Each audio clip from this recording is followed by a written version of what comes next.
State Senator Peter Durant is our guest this morning. Let's go on the record. The winner of a special election back in November and raising the Republican profile on Beacon Hill. Can a conservative viewpoint cut through a Democratic supermajority? The senator's in the chair. He's here to talk about it. From WCVB Channel 5, the inside word from Washington to Beacon Hill. Today's newsmakers are going on the record. Welcome to OTR, everyone. I'm Ed Harding, along with News Center 5's political reporter Sharman Saketi. It's great to have you with us. And with us, as you can see, is State Senator Peter Durant. He is a Republican representing the Worcester and Hampshire district after winning a special election, as we just said, last November. Before that, he served in the House for more than a decade, a resident of Spencer. He holds degrees from Northeastern and the Florida Institute of Technology. It's great to have you with us. Thanks for your time. Thank you. Great to see you. Thanks for being here. So let's start with, you gave the Republican response to the governor's State of the Commonwealth address, and you talked about the right to shelter law and the staggering cost of the migrant crisis. So election year politics, we know, have killed any hope of federal help. What do you want to see happen here? Well, it's a shame that election year politics have to get brought into this, because we have to, first and foremost, stop Massachusetts from being a magnet state. I mean, that's just where we have to go. And so we proposed amending the right to shelter law so that you have to have been in the state for a period of time. And we've gone back and forth, whether it's 3 years, 1 year, or even 6 months. The governor has capped the right to shelter law. Well, has she? I mean, she said that we're going to have no more than 7,500 families, yet we just filled up the Molina Cass Arena, and now we're looking at space in 4 Point. So I don't think that I don't think we can trust the governor in some of the things she's saying. Well, do you think that Republicans on the national stage, former President Donald Trump has said he wants to run on this issue. So do you think Republicans on the national stage and Democrats as well should get back to the bargaining table and pass immigration reform? Well, of course they should. And, and it is an issue that Republicans are going to be able to run on. But the simple fact of the matter is that if the Democrats don't want Republicans running on it, then fix it.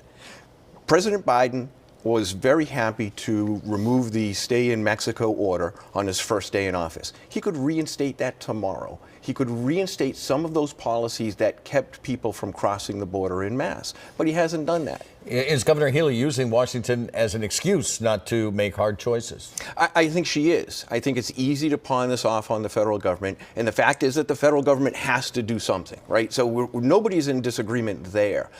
But we also have to realize that we're stuck here with a situation in Massachusetts, and it needs to be solved. How would changing the right to shelter law really stop this? It sounds like it's not going to.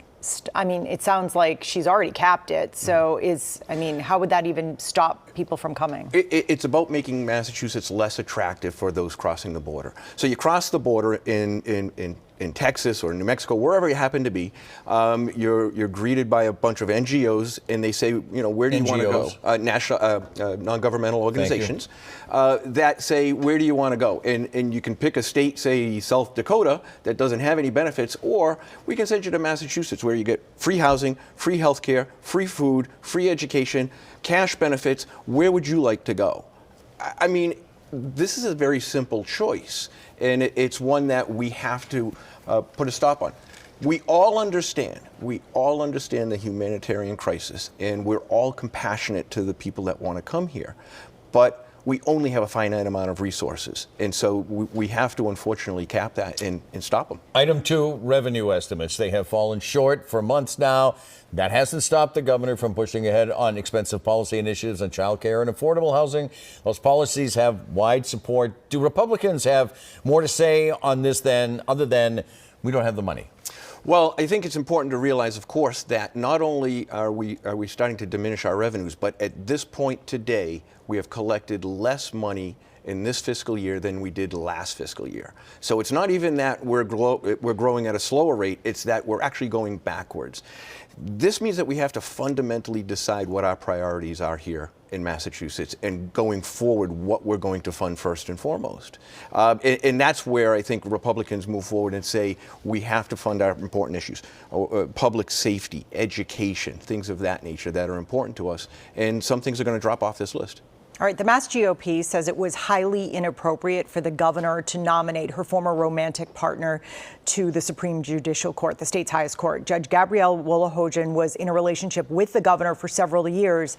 Her qualifications are impressive. However, I asked the governor if there was anyone else more qualified, and she said no. Do you agree?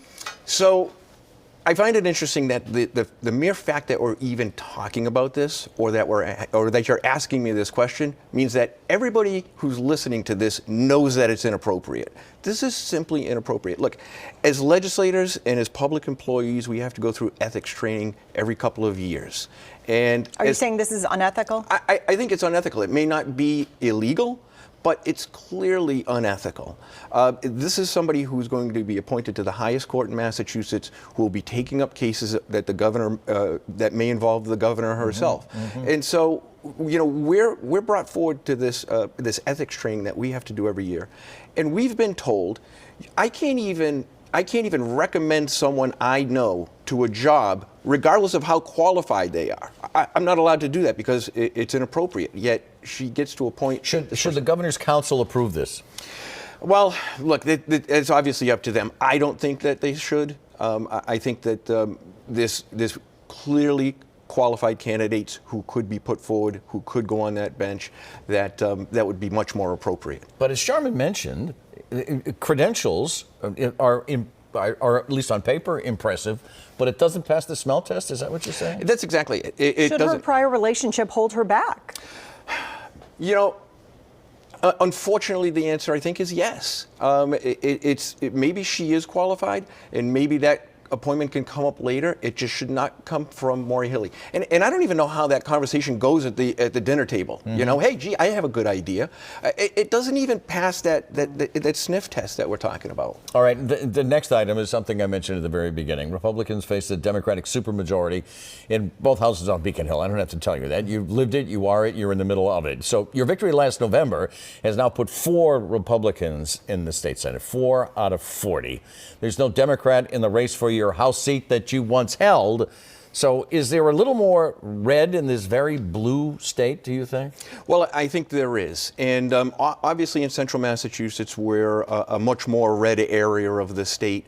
As you mentioned, even in my old House seat now, there's no Democrat that put forward their name.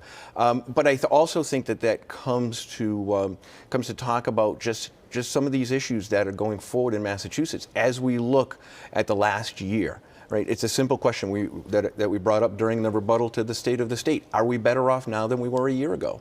So many people are saying no. They don't like the trajectory that's going that we're going forward, and Republicans are providing answers to that. Let's talk about Amy Carnevale for a second. The Mass GOP chair, Amy Carnevale, seems to move the headquarters back to Boston. She seems to have put the wheels back on the bus. She still faces pushback from the party's hard right. What do you think of the job that she's doing? Well, I think Amy's doing a fantastic job.